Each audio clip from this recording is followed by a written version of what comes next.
Welcome to the Life in the Red podcast presented by the Lincoln Journal-Star, your source for Husker news, analysis, and more. From football in the fall to recruiting in the summer, we've got you covered. Now, here are your hosts, Chris Basnett, Parker Gabriel, and Stephen M. Sipple. 3, 2, 1.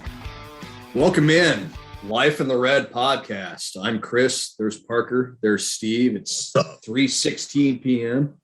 here Wednesday, April 6, 2022. We got a new sponsor for the podcast this week. How about that? We're brought to you by Ernie's in Ceresco, your family-owned total home furnishing store since 1946. Come on out to Ceresco, experience their wide selection of the best brands in furniture, mattresses, flooring, appliances, electronics, and Connecticut water systems. All at Ernie's in Ceresco, a proud supporter of Husker athletics. So there you go. We're talking Husker athletics today. We're talking spring game. It's the spring game preview. Spring game is Saturday, 1 p.m. kickoff at Memorial Stadium. We're going to touch on a little bit of everything. We'll talk crowd size. We'll talk recruiting. We'll talk personnel. We'll talk what we want to see, what we think we'll see. So let's get right into it. We don't, obviously right now, nobody knows the format, what the teams are going to be split up like, what the scoring is going to look like. We don't know any of that stuff. So I'll ask kind of a simple question to start. What are you guys expecting to see on Saturday at the Red White Spring? Parker, go ahead. Lead us off there. Yeah, it's kind of funny. It's kind of funny. We were talking to Mickey Joseph after practice earlier today on Wednesday. And because there wasn't any decision made on Monday, someone asked Mickey what his understanding of the format was. And he was like, I'm not really sure if Frost will tell you guys that. It's like, well, actually, he didn't. Actually, he did.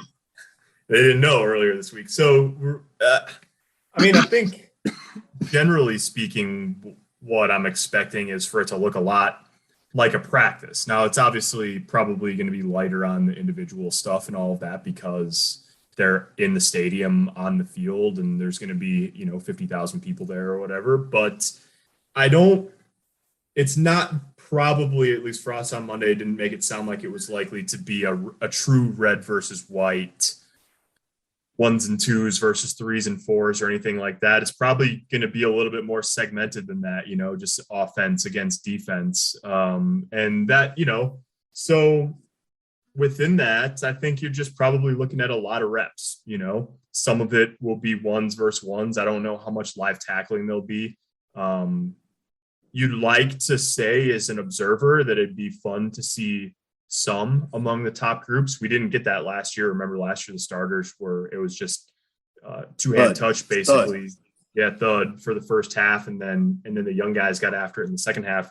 But the whole reason that we're talking about the structure, part of the reason we're talking about the structure is because of the number of guys that are limited or out. And so that would sort of probably go against the tolerance of having a really rugged physical, tackle to the ground type of afternoon. So I think as a starting point, structurally, that's about as much as we know. I think it's going to be competitive, listening to Mickey Joseph and Travis Fisher talk today. I don't think there's any doubt about that. But I don't know that it'll be particularly arduous.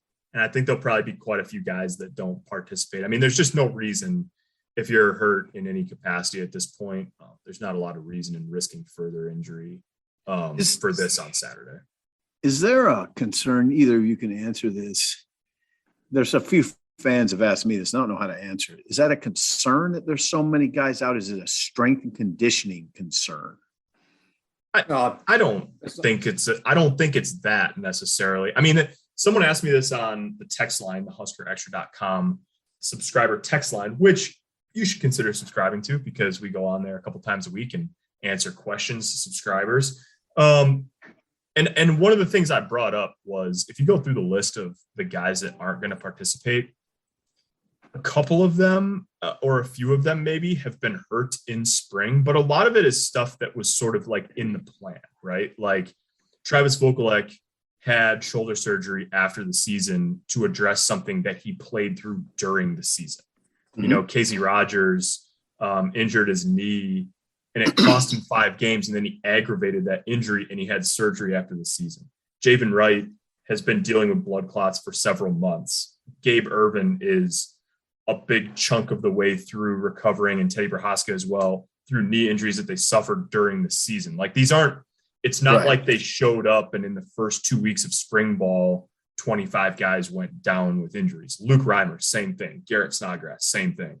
You know, a lot of it is just like, is it ideal? No. You want as many guys getting as much work as possible in the spring, but so many or a bunch of the guys that aren't available on Saturday are dealing with things that didn't just crop up over the last 4 weeks of spring ball. And I think that's worth saying. You know, like Thomas Fidone got hurt right before spring break. Sounds like maybe Ethan Piper got hurt during spring ball.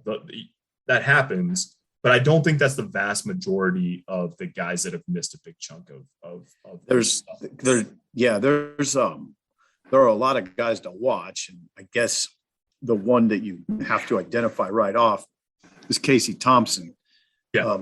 Because he's the likely starter come forward. Not from an injury standpoint, right? Just like in terms of what. No, just guys who are available.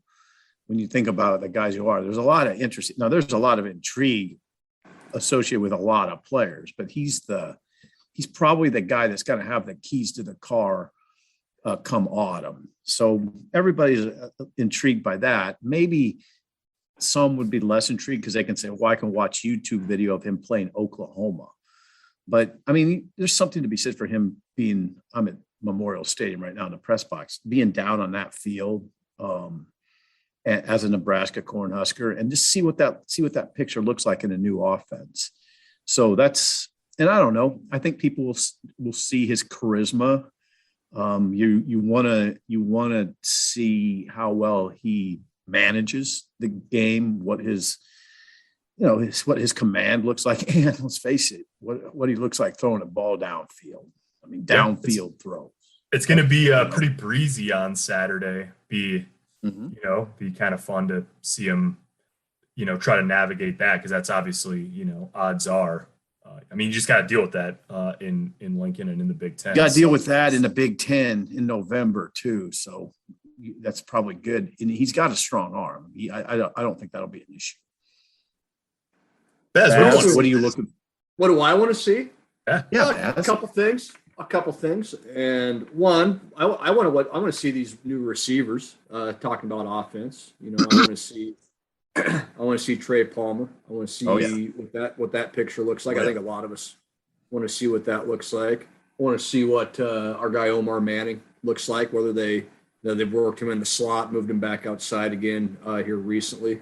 What kind of step does he take? And I think that's a really intriguing group to watch because, like you say, it's a new quarterback. Well, whoever's behind center, it's going to be a new quarterback come fall. So what kind of help is he going to have on the outside? And so, I mean, you could go any number of ways offensively, but for me, if I have to pick one, I'm picking those receivers just because I think that's a fascinating group. And we're not even going to see the whole lot of them probably on Saturday. There'll be more of them come the fall.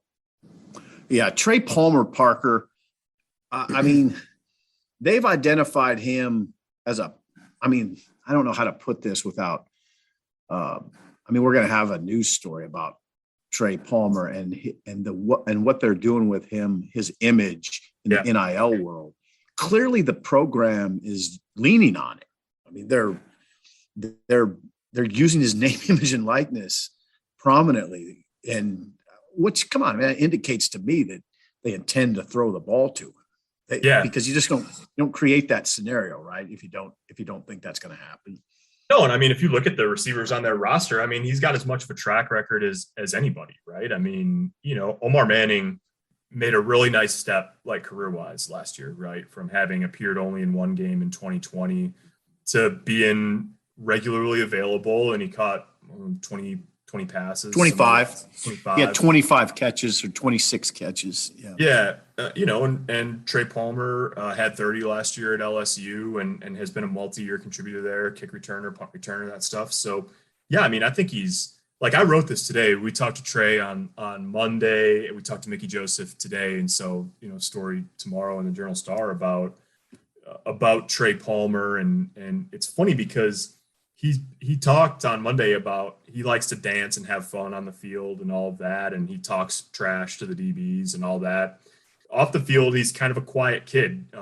Mickey Joseph today called him a homebody, but he's got his own sort of leadership style. And I think if you were drawing up a list, and we know Mark Whipple likes to force feed the ball to playmakers, and I think if you were drawing the candidate list of who that is on Nebraska's offense this fall, right now, I don't, not an expert, but I'd start that list with Trey Palmer right now. Like if you were going to guess who is the go-to guy on offense for Nebraska in 22, I think he's the best bet. And that, so yeah, there's going to be a lot of eyes on him, this weekend. I wonder if the next guy on that list, or if you're thinking about that list, I wonder if it's a running back, and I wonder if it's Jaquez Yant or Anthony Grant. It felt like that. Again, we don't see these practices, so it'll be beautiful on Saturday for us because we'll get to actually see a lot of this. But you've heard Sean Beckton's the tight ends coach, him say they move the ball consistently on the ground all spring. I want to watch that. And the guys that are moving it mainly are Anthony Grant, Jaquez Yant, and I'd say Ramir. You mentioned Gabe Irvin. He'll join that group when he's healthy. So I kind of want to see, is that the next guy? Are those the next guys that they're going to feed a lot? Yeah, it could be those. It could be either of those or any of those three guys. It could be Omar Manning or Oliver Martin. It could be Travis Vokalek when he's healthy. Vokalek. Whipple's offenses have had some really good and really productive tight ends, over the years, both at Pitt and at UMass.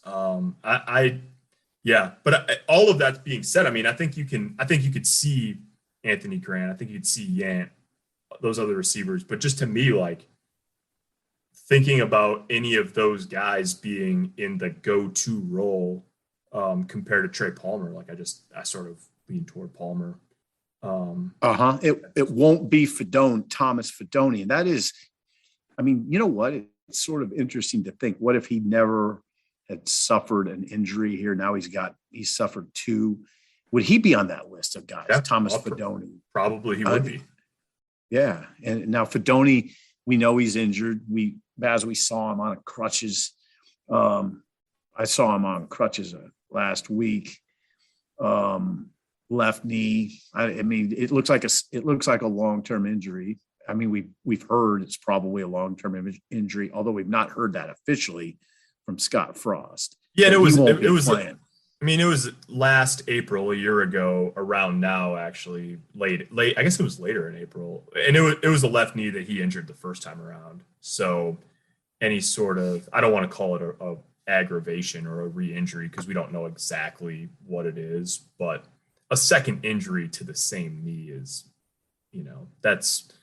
I'm sure that adds layers of complexity to the conversation. Yeah. Okay. Should we talk what we want to see on defense? We hit the offensive side. Yes. Pretty hard. Unless there's some other couple cleanup things, Baz, on offense. Trent Hickson looks like he's atop the depth chart at center, which is one of the key critical positions that you'll look at on this team going forward. That could change if they decide in the fall that Turner Corcoran they want to give a try at center. I don't know. We don't know that. But Corcoran hasn't practiced this spring. So Hickson, I imagine when we watch the ones come out, Hickson will be their starting center. Yeah, I think you're right. If you're talking about things you're interested in seeing, I just think I want to see, and that Frost has said pretty flatly that they've moved offensive linemen around a lot this spring. But I just want to see what's it look like at the start. Who's are Hunter Anthony and Kevin Williams playing next to each other? Is Henry Latovsky in there? Who's playing at the tackle spots? What different combinations do they try? That's the kind of stuff that, for me, I find that stuff really interesting. And even if you don't, there's enough in flux that I don't think you'll look at the starting five and go, oh, that's definitely who's going to be playing against Illinois. But I just find it interesting if they roll Kevin Williams through three different positions, or if Brock Bando plays on both sides of the line of scrimmage or whatever. That's a picture that's always worth tracking reps. Yeah. And are they really coming off the ball and moving the line of scrimmage like we've heard this spring? We can judge it for ourselves. We don't have to rely on information from other people. I want to see that. I want to see if that's really the case. It sounds like it is, but I'll literally just watch to see if the line of scrimmage is moving, because I've watched a lot of football in Nebraska in recent years where the line of scrimmage was either a stalemate or moving the wrong way. I'm just saying. Just saying. Saying is all. Hey, I'm just saying. Just saying. Hazard? Yeah, I'm just saying. I'm just saying we talk a little defense. How about that? What do you want to see on defense, Baz? I want to see an attacking downhill style on defense. I want to see him get after the quarterback. I want to see him stop the run. No, it's tough to tell because, like, you say defensive line, they've got seven guys helping on the defensive line right now. So it's tough to say, well, yeah, I want to see what that looks like, because that's not what it's going to look like come August. So, give me the secondary. I suppose Travis Fisher was pretty bullish on it today. Sip, you were over there talking to him. And I thought it was interesting. We've heard a couple people kind of, I don't want to say poo-poo the spring game, but kind of throw some cold water on it. Mark Whipple kind of has done that a little bit, and a couple others have kind of done that. And Travis Fisher hasn't. It's, and like you were saying earlier before we came on, it's a big evaluation for him, because he's got some guys there and some new guys there that can come in and compete right away. So, look, I went with the receivers on offense. I'll go with the guys that are going to be guarding the receivers on defense. I want to see what the secondary looks like. Yeah, I mean, Tommy Hill is okay. I mean, he's been identified as he's basically been identified as one of their top 5 defensive backs. He's the transfer from ASU, and when you're basically slotting him at the starting corner spot opposite Quentin Newsome. So Tommy Hill, I would think fans would be very interested to watch Tommy Hill. ASU transfer, probably, he's probably the lead dog right now in the race to replace Cam Taylor-Britt. And I think he might be pretty good.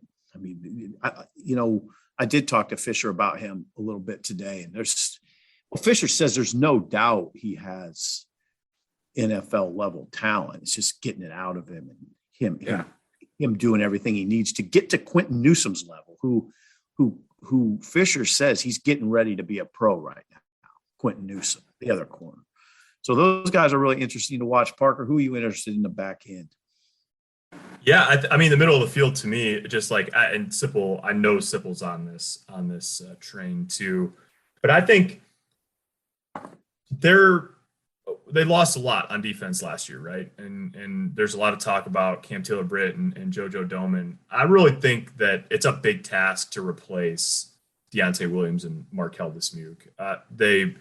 They're not only from a talent standpoint, I mean, they're talented guys. They're not the most talented safeties that have ever played at Nebraska or anything like that. But they just, when you listen to what their coaches said about them, Eric Chenander saying he basically didn't have to coach them because they had such a complete understanding of what was happening in front of them. Mm-hmm. And that, I think one of the best things you can say about Nebraska's pass defense the last couple of years is that you could count on one hand the number of times a guy was running open down the field.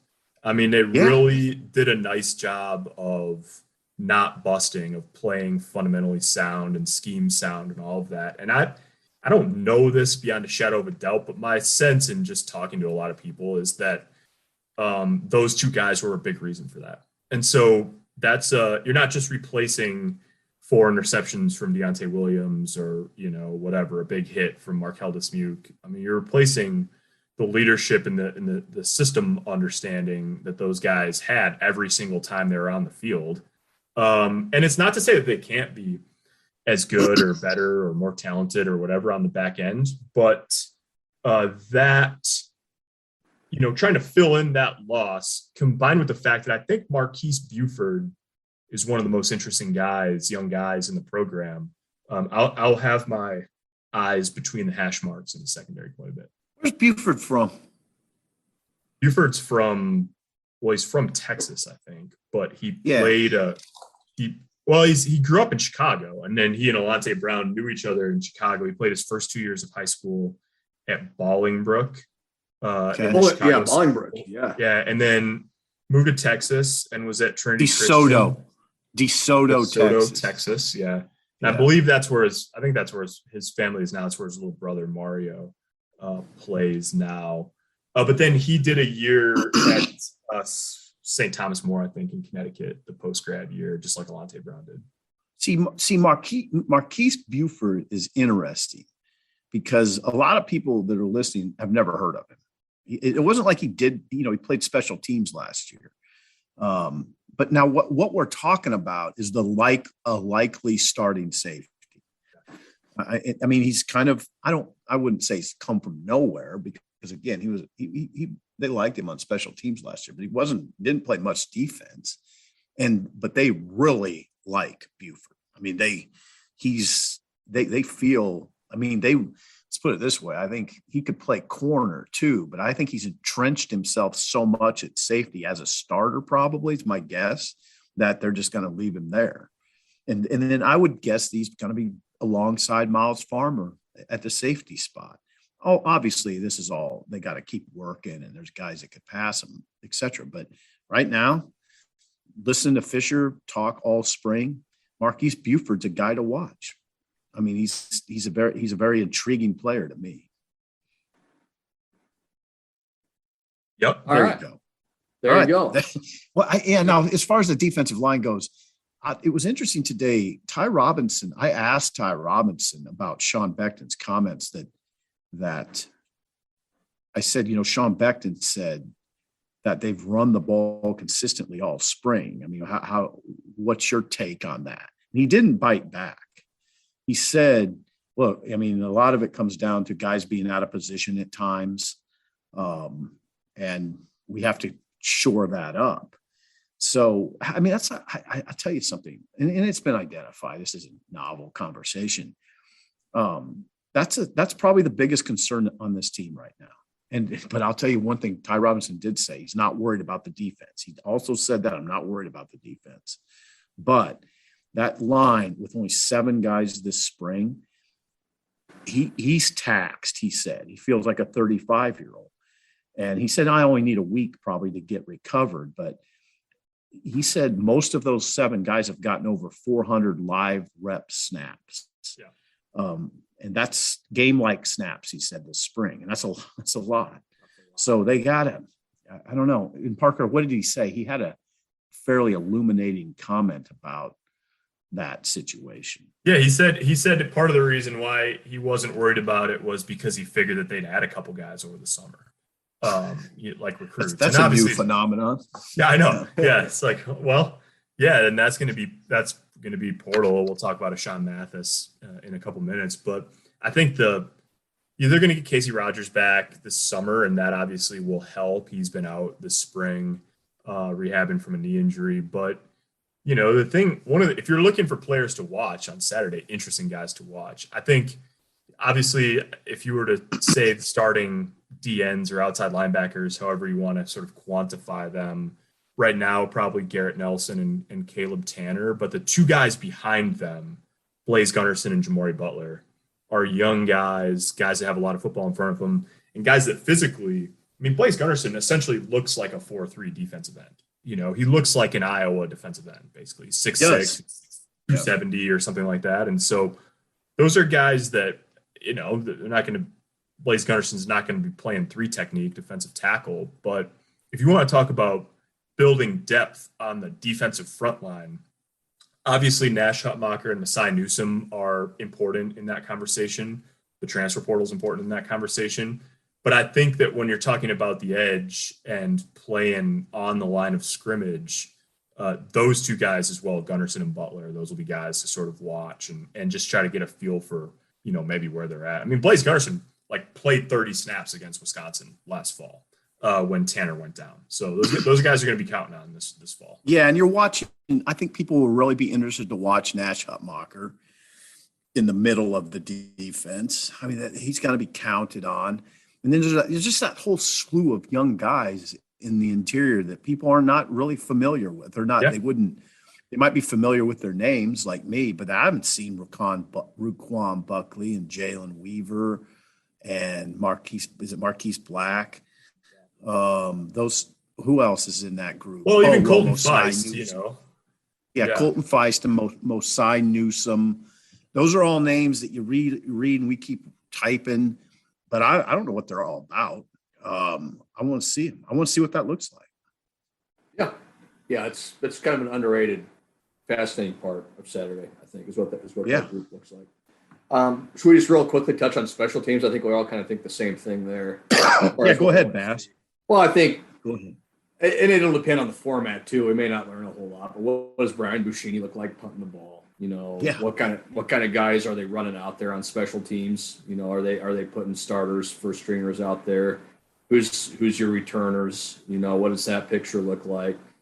So, I don't mean to gloss over it because it's obviously very important. It's important enough that Scott Frost hired a special teams coordinator in the offseason, Bill Busch. So, just what does that look like now with Bill Busch kind of running the show, and maybe what does the personnel look like, and what kind of how do they perform under the lights when that comes time? Well, here's the thing. The thing I would add to that, Baz, is often in spring games, special teams gets glossed over. I don't think it would be a good idea. Okay, now I don't know. I've gotten opinionated in my old age, and appearances are important, even though that's not always I don't abide by that myself. But the appearances mean what I'm talking about is this. They better work. I'd like to think they're going to work on it in front of the 50,000 people that are going to be here and show that level of commitment to it. Don't gloss over it. I hope that's not the tack Frost takes. I hope the tack he takes is, we're going to work on it. We'll show 20 minutes of it. If we're not in a live game setting, we're still going to work on it. I think it would be a bad look if we walk out of here on, this is just me, but I believe this. If we walk out of here on Saturday and say, they never worked on special teams. I don't know if that would be good right now because of the ongoing conversation about it. No, totally agree. They've got to be serious about it. I agree with you too. I think they will be. We'll have to wait and see, of course. And again, it might come down to format and everything else. But yeah, I get that. I mean, but if it comes down to format, make sure it's part of the format. Yeah, totally agree. All right. Well, you mentioned it, Sip. Probably about 50,000. Going to be in the stands on Saturday. That might end up being as many as any team in the country gets for their spring game.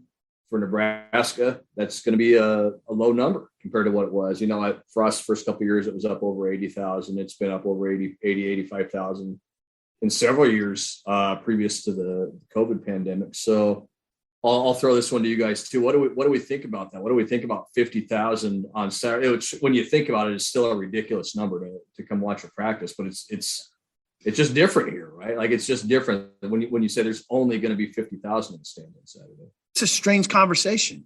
I mean, I'll give you for instance, Michigan was on Michigan's spring game was on TV last weekend. They didn't, it looked like less than 5,000 people, 5,000. Michigan coming off an appearance in the college football playoff, Michigan coming off a Big Ten title. I mean, and they had Spike Lee there, and they had Colin Kaepernick throwing passes, and there was nobody in the stands. So it's a very strange conversation. And then here there's some level of debate about, man, is 50,000, is that sort of a letdown crowd? I mean, it's odd. It's sort of odd here, it's not, but I'll tell you something. I'm an older guy. I can remember when it wasn't that big a deal during the Osborne years and during the Solich years, when there was 30,000 people here. It wasn't, I guess the spring game phenomenon hit nationally, I don't know, 10 years ago. And then it really hit at Nebraska in Bill Callahan's first year when they filled the place, right? Yeah. And then it sort of continued from that, the big crowd phenomenon for the spring games here. But it was really the Bill Callahan. I think that's what started it basically here, was when they changed regimes and filled this place for Bill's first practice. So that, what was that, 2004. So it's been a lengthy period. Does that all make sense to you, Bad? Yeah, no, it does. And you mentioned something I was going to mention too. Back when this thing was humming and cooking, it wasn't 50,000, 80,000 or whatever. It was 30,000. It was 25,000. It was 35,000. You know, yep. and back then, again, you have to compare us. Back then, that was a crazy crowd for a spring game. You know, back then, and now if they put 30,000 in the stadium on Saturday, people would be thinking the sky was falling. It's just the way that thing has changed. So yeah, I guess I don't see it as a huge deal. At the end of the day, it's the spring game, and it's a practice, and there's plenty of stuff going on. And if they're going to put 50,000 in there for a team coming off a 3-9 season, that probably says more than you know if they put 80,000 in there. Parker?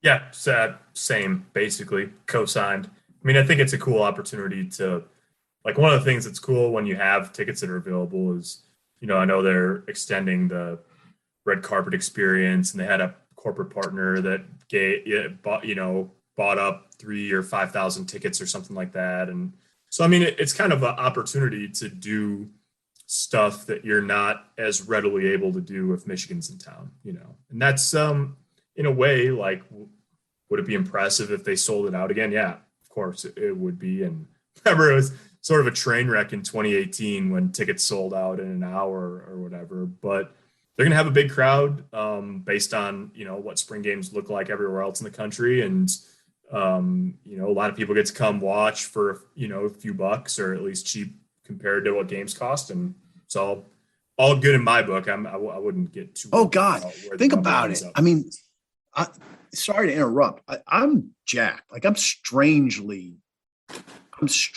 excited for it because we haven't seen anything this spring. Yeah, it's fun. Like, it's fun just to have the crowd and have the energy and all that sort of stuff in the spring. And now I'm in the context to which I was referring is, for many springs we've seen a lot of practice. So the spring game sort of lost its enormity to me. This year we haven't seen anything because, you know, Frost made all the coaching changes and he's playing it close to the vest that way. So now we actually get to see Trey Palmer and Tommy Hill and Anthony Grant and Casey Thompson and Deshaun Singleton, all these new guys that you kind of wonder about, or not kind of wonder about, that you do wonder about. And what, you know, the new coaching staff, how that looks to you. You can size it up a little bit at least. So we haven't seen it. So now we finally do. I mean, it'll probably go really fast. It'll seem like it goes really fast. So don't talk to me when we're in the press box. I want to be absolutely not. Don't blink. Don't blink or you'll miss it. Don't talk. I put my headphones in the second I walk into the press box. I'm not taking them out until I'm done. Is that what you're doing? That's what I'm going to flick paper footballs at you every time there's like a third down or something. Hey, Steve. That's good. That'd be good for my. Steve. That'll test me. I need to be tested. You've been tested plenty in your lifetime. You don't need to be tested from here on in, Sip. Let's be honest. From here on in. All right. I like here on in. Yeah. Next 10. The real question is what's going to happen. What's going to happen if Tiger makes the cut and is teeing off on 7 as they kick on Saturday. As you tweeted the other day, Parker, I'm going to be chain smoking in the press box if that happens. I'm just going to have a pack of Marlboro Reds sitting right next. It's going to be like the 50s all over again. I'm just going to be smoking cigarettes in the press box. I've never smoked in my life. I'm going to have an ashtray. I'm going to bring a huge glass ashtray and 2 packs of Marlboro Red. That has a Masters logo in the bottom of it. Yeah. Just putting them out. It's going to be disgusting. You did that. God, how funny would that be? Like if I just showed up with cigarettes. Imagine Keith's reaction. Oh my God. Imagine everyone's reaction. Is he smoking in the press box? That's chain smoking. Clark's would just be distraught. Yeah, there'd be a lot of people distraught, I think. I wouldn't be distraught. It'd be fine. I would be distraught. I'd be the one doing it. So Tiger's going to play, though. Tiger's playing. We don't need to talk. I'll go off on a tangent, so we don't need to talk about that. Let's wrap this baby up. We got we got 50,000 in the stands. We got a few visitors on the sideline, too. Big recruiting weekend. Dylan Raiola number one recruit in the 2024 class, coming to town with his dad, who you guys may know, and with his uncle, who you guys may also know. Another more immediate need or focus is Ochaun Mathis, the pass rusher out of TCU. Those are probably the two headliners from this thing, and Parker's been on top of it from the beginning, so I'll let him kind of take over. But what are you kind of expecting this weekend from a recruiting standpoint?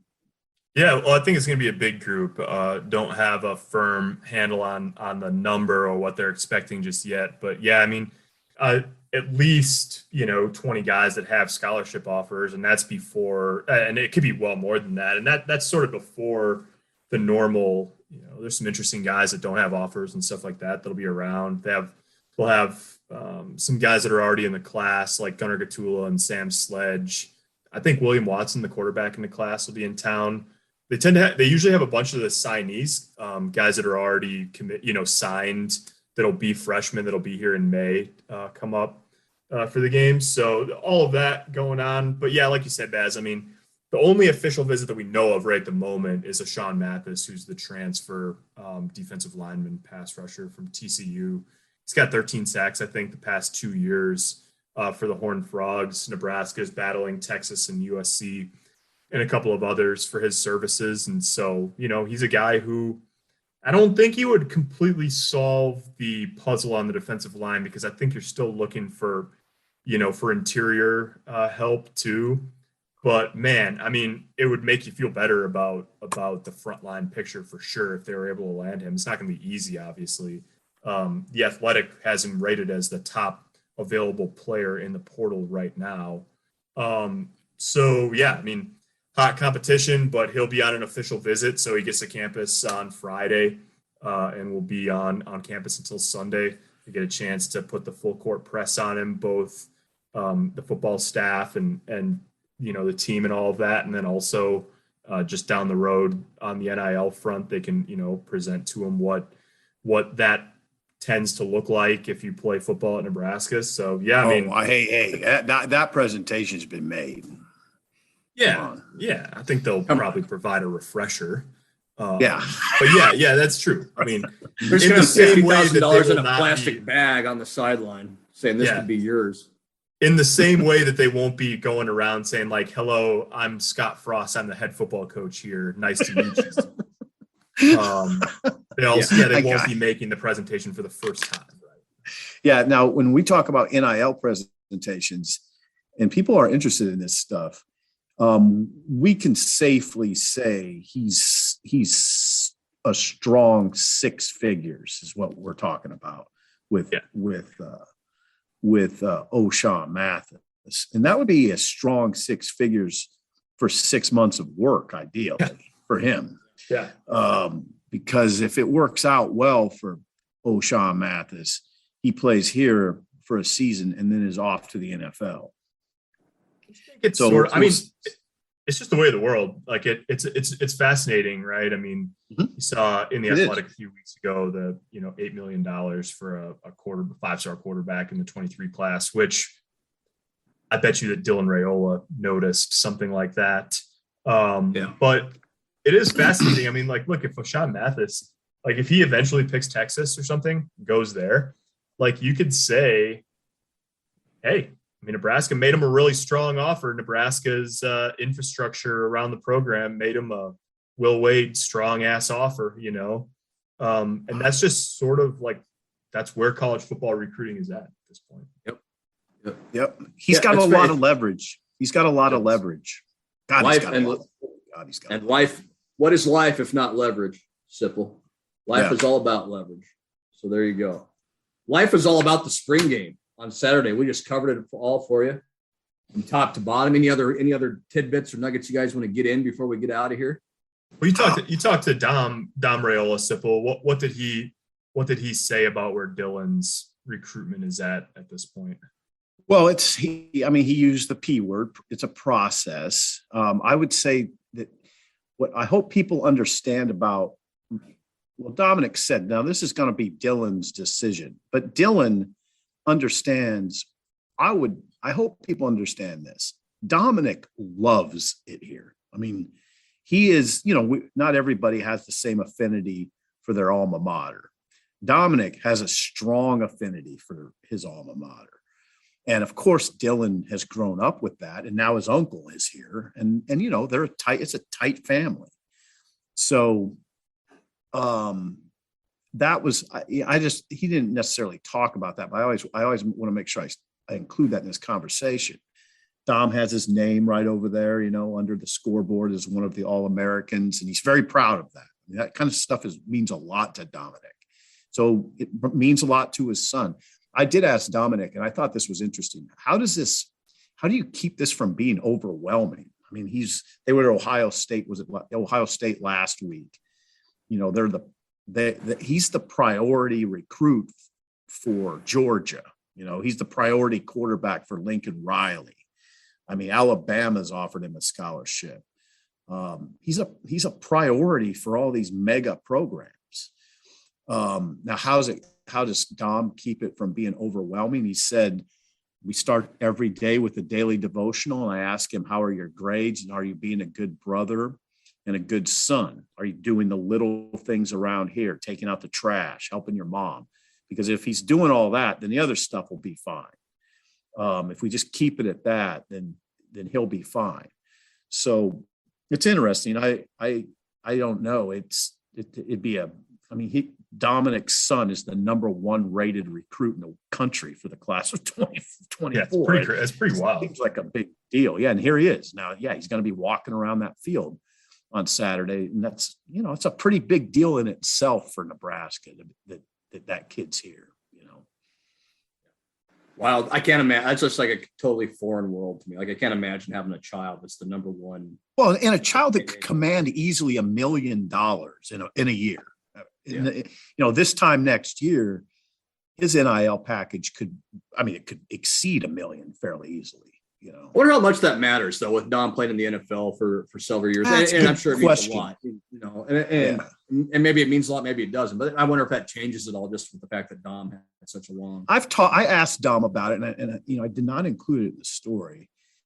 Dom characterizes, we know that's kind of now part of the world, and that's going to happen. But that the way he characterizes is that that'll take care of itself. I mean, that's not a big concern of ours. That's what I was going to say. Is he's going to be extremely marketable and extremely, he's going to have really, the NIL stuff is going to happen for him regardless of where he goes. Now, it's not to say it won't be a factor, but it probably becomes less of a factor, especially as more and more schools get operational and are up to speed, and given the amount of money and resources that around most of the places that he's going to consider going. I mean, there might be differences in the totals that you're talking about from school to school, but it's going to be substantial and part of the equation wherever he ends up going.